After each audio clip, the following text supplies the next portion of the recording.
All right, episode number 8, right? 8, ochos. Hanging with the Joneses. Again, I am Rashad. And I am Keisha.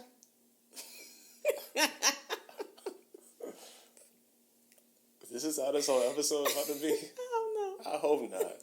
If that's the case, you can just go back to sleep. Because this is not going to work for me at all. So how was your week, Rashad? Oh, wow. My week was amazing. Amazing? Yeah. Yeah, it was pretty good, to be honest. I talked about it earlier in the week on the program? No, on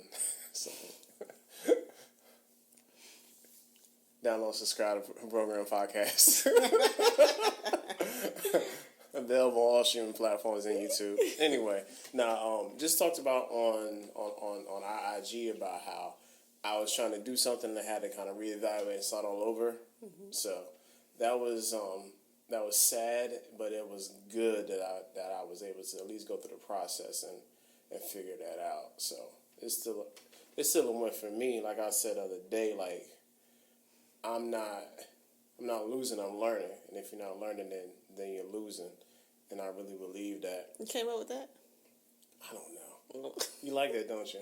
Let me check the copyrights on that. Yeah, you can check all you want. Like that trademark. Check that first. Yeah, I am a teacher. So, yeah, so that happened.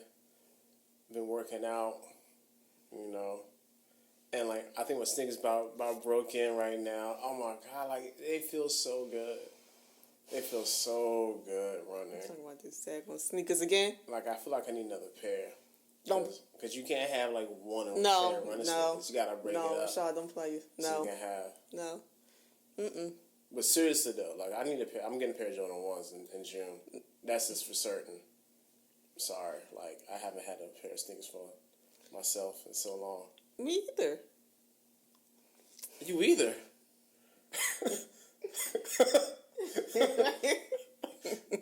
I'm gonna say you forgot. I'm not gonna say you're lying. That was last year. That was in March. I was last year. The Vapor Max you got? No, not trying to look at me and whisper like I'm your child, huh?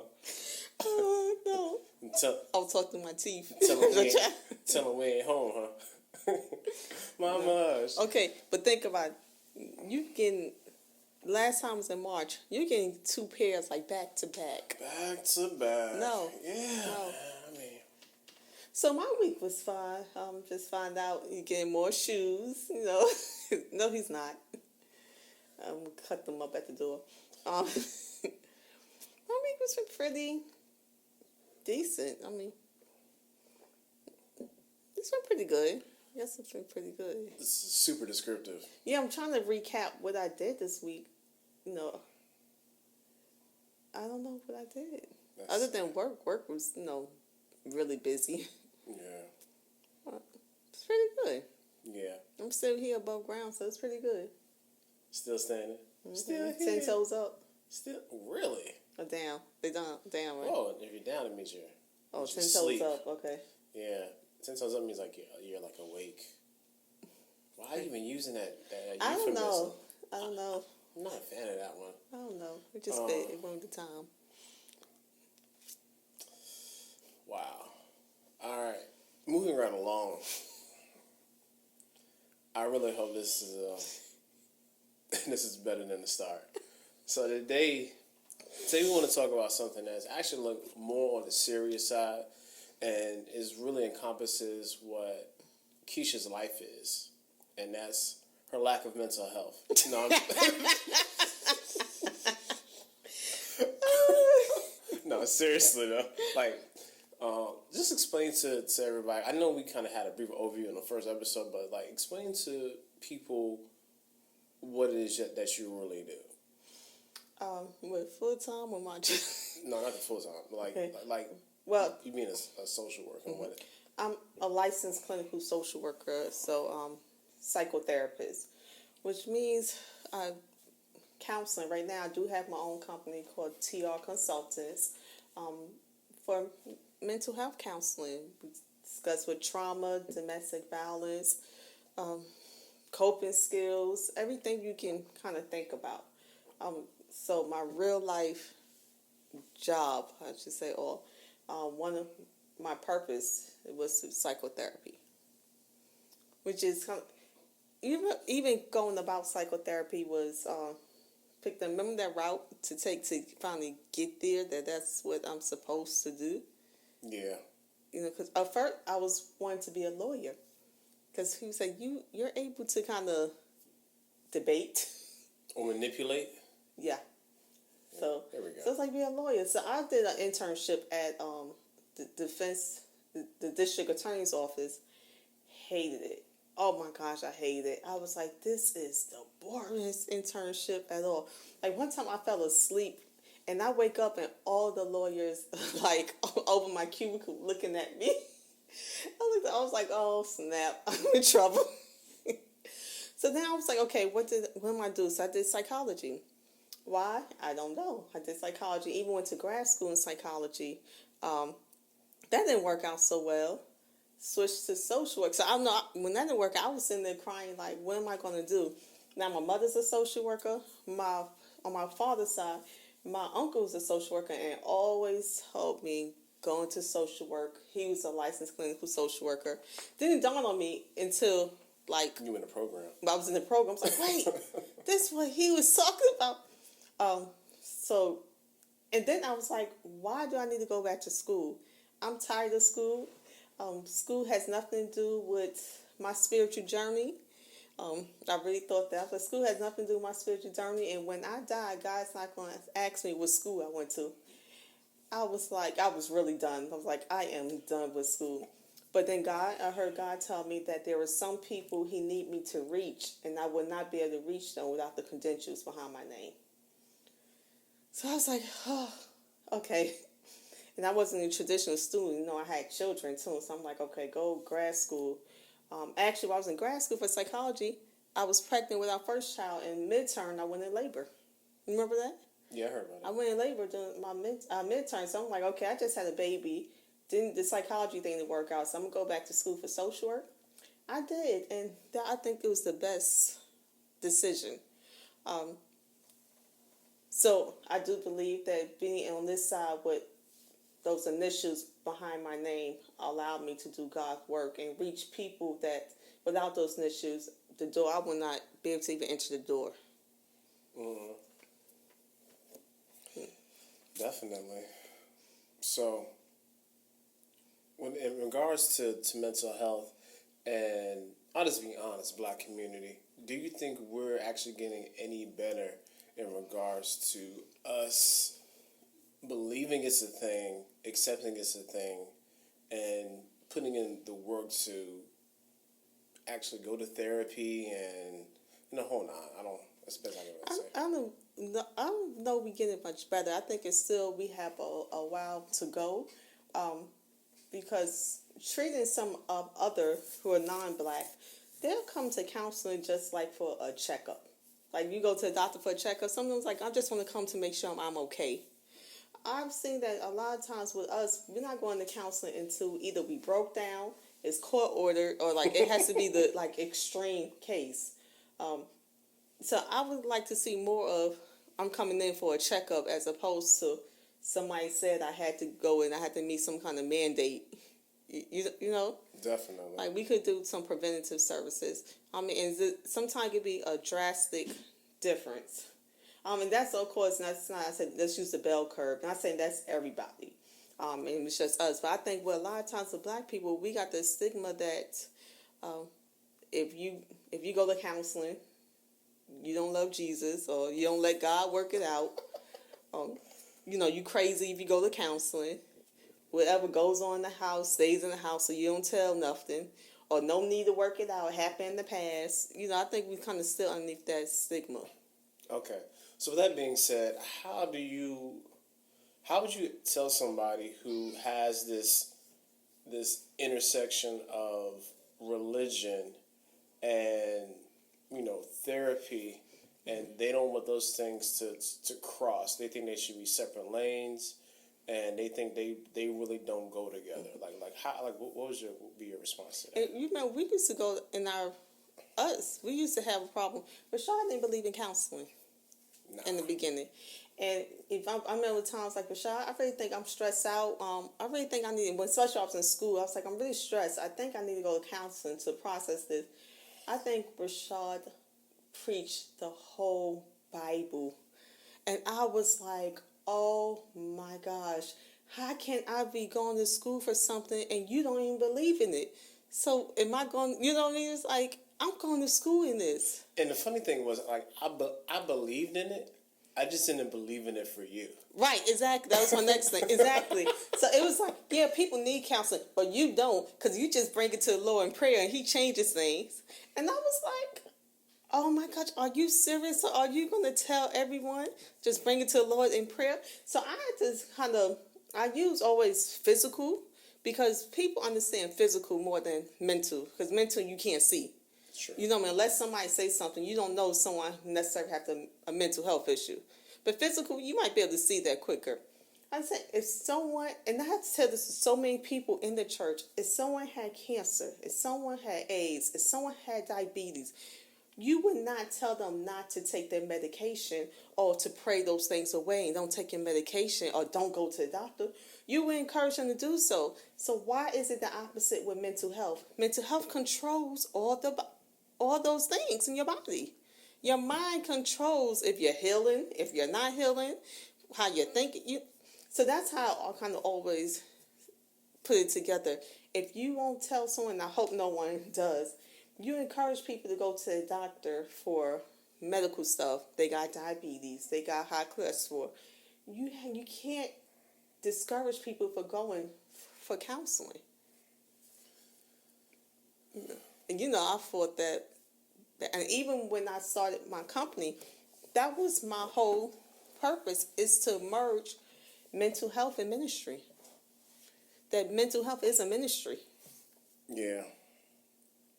Yeah, definitely. I think sometimes, every time I went to a church and I hear someone say, pray the crazy away, I'm like, or stop taking them medications for mental health because nothing wrong with you. And I'm like, now when that person come in here and not be on their medication, I don't want you to call the cops on them. I don't want you looking them different. I don't want you to push them away. I want you to remember that you told them not to take their medication because God's going to heal it all. And don't get me wrong, I'm not to say God won't heal it, but we can be stupid. I don't say stupid, but you can't be contradictory. You can't encourage someone to take their medical, but when it comes to mental health, you don't need it. I do feel like that's one of the things where God helped, like talking. And when does in the Bible does it say not to go to counseling? So what do you think is the stigma? First of all, what I hear all the time, people don't know the difference between a counselor, a psychologist, GIST, which is another therapist, and psychiatrist with prescribed medication. So I hear a lot of people, as soon as they come in, I don't want no medicine. But good, because I can't write you in anyway. So that helped me. So a lot of people think that when you go in counseling, I get it all the time, that I'm going to recommend medication. I do not have the authority or the license to recommend any medication. However, I will say this, that if I recommend that you need to go somewhere for medication, you need to go. Because especially, I'm good with work. Let's work out this issue. For 6 months to a year, we don't see no change, you need medication. And for example, a lot of times when kids had experienced trauma, it would mimic the symptoms of ADHD. So a lot of times you take them, they're quick to throw medicine at them, put them on Adderall, put them on Ritalin for ADHD. But I find that when we work with the children, I work with the children, and we kind of work past that trauma, all those ADHD symptoms go away. If you're thinking in your head, you've been constantly beat, how focused are you going to be in school? If you think about you going back and you don't have food, how focused are you really going to be? So the quickest thing is like, okay, you get them medication, but you didn't work out the trauma. So a lot of times, once we work out the trauma, they didn't need any medication. However, there was some that I'm like, oh no, they need some. So I'm not a pro or con for medication, but I just say I try to work out the issues before we talk about any type of medication. And I think also one that is the stigma of Black people don't go to church. You go tell your pastor. Black people go to church. Black people always go to church. I'm sorry. Black people don't go to your therapist. Go tell your pastor. And what's the what's the problem with that? A lot of times, your pastor is helpful for spirituality, but therapy is a skill set. Therapy is something you have to learn. Treatment is something you have to learn. Even though sometimes our pastors don't know counseling, may not know behavior health, may not know developmental, what's normal developmental and what's not. Because sometimes a pastor, there's so much of a shepherd that they don't want to see their sheep being hurt. So as a neutral person, as a therapist, sometimes, most of the time, I was able to say, oh no, that something's wrong. We need to, hold on. Let's pause. There's something else needs to happen first. There's something that's not connected. We need to work something out first. So I think pastors are good for spirituality. Unless you have a mix, unless you have someone who's actually a therapist and a pastor, I think that's an excellent combination. But if you're not, I would say no, because it's only so far that they can really take you. No, when you start talking about childhood abuse and trauma, it's only, without the skill set and the training, it's only so far they can take you. Yeah. And what's the true danger in that? Let's say like you have somebody who's trying to do this, but then, like you said, their skill set won't allow them to go but so far. What's the danger? That's a good question. One, you can open up something that you not know how to put back and cause Pandora box to open. So when you thought the behaviors were kind of different, and then you open this box, and you can't put it back together, and then all these behaviors come out that you did not expect. I would say look at it. It can literally be life and death. The person might have been able to manage and cope, but you open up this information that you did by accident, might not even have known, and now that person can't no longer cope. You know, you could have literally triggered that person. At least in counseling, if we're gonna do, I'm kind of slow. If I know that's a trigger, I'm gonna slowly ease into that. We're gonna do assessment to know what's going on. And even though I know sometimes people don't like to have a label over them, let you know when you go to the doctor, you get a label of you, as they wouldn't be able to bill your insurance. Sure. You get a diagnosis when you go to the doctor. Even if you're going for a routine physical, you get a diagnosis. So now people think of that too. I don't want that. You already got diagnosis. You don't know what them doctors put in the system. So they got to code something to do. They have to code, and that's unfortunately that's just how the medical, that's how health insurance is. Only time they want you, if you're gonna come to them, they want to know that what problem you are discussing. That's medical, dental, anything. God bless America. So mental health is no different. And then we got some people, I have had some people who are trying to abuse the system where I want to go here because it's somebody's fault or I want to check. You see through that quickly. Because when it's time to do the work, it's like, I just came here for a check. No, I don't just write things for a check. You know, I don't think no one should want those diagnoses. And I have had it happen. You should not want those diagnoses and put in your record. And honestly, when people look at you, they might look at you from that viewpoint. And especially if none of it is real, you're just doing it for a check. Yeah. No. Yeah, that's sad. That's the type of stuff we see like a lot in school. Yes.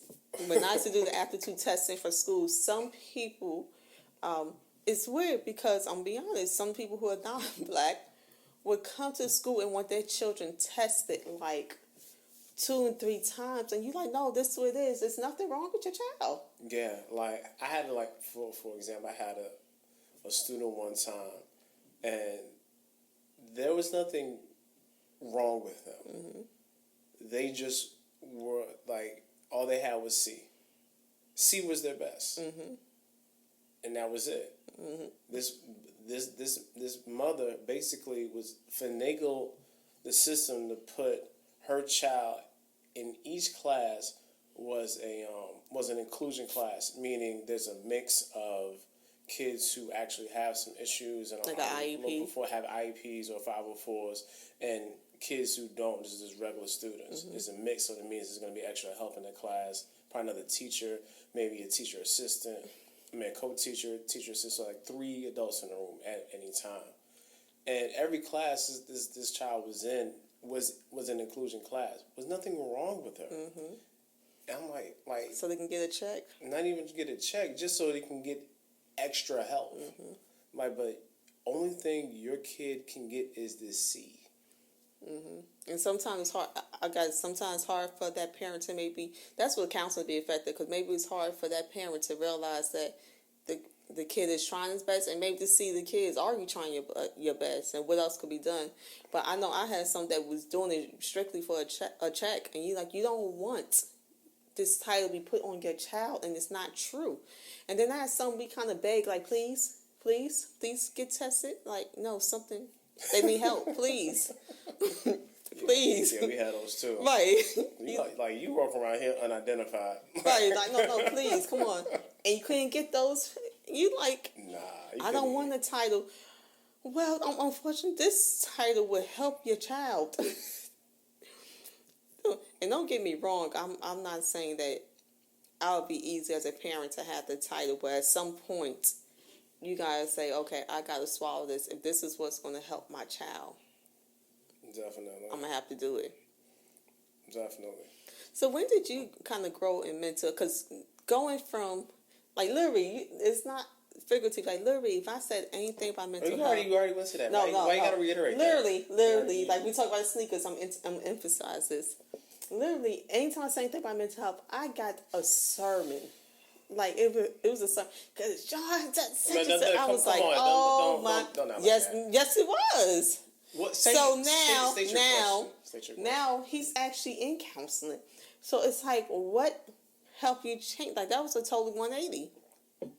What helped me change? Basically, so last school year, not this school, but last school year, around November, December, we had a school health fair, and I went there. It's like after my first block, sat down, test was good, cholesterol was good, weight, height, pretty decent. I'm short, so I can't. It's good it's about as good as it's gonna get. So I went to get my blood pressure taken.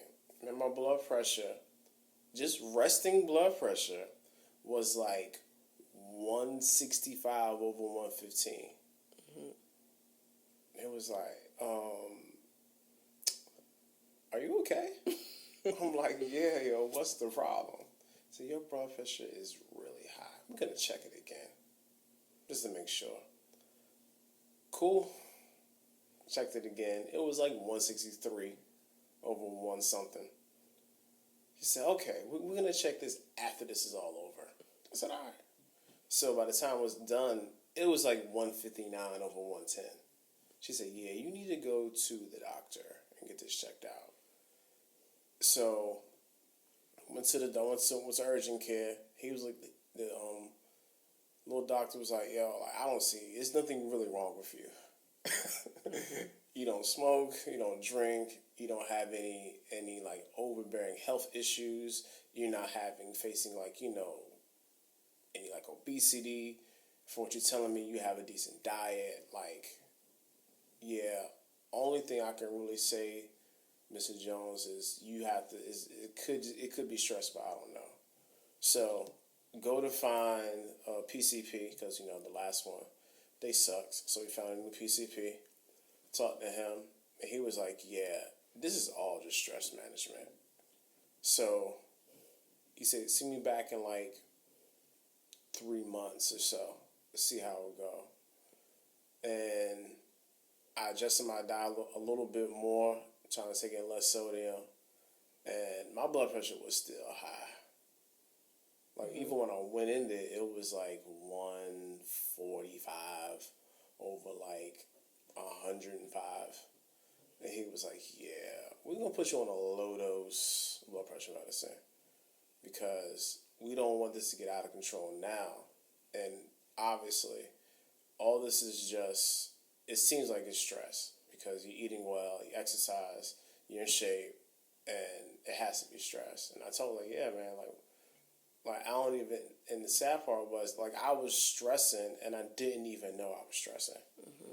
So I told him, I said, yeah, I think because it is stress related, I'm just going to go to therapy.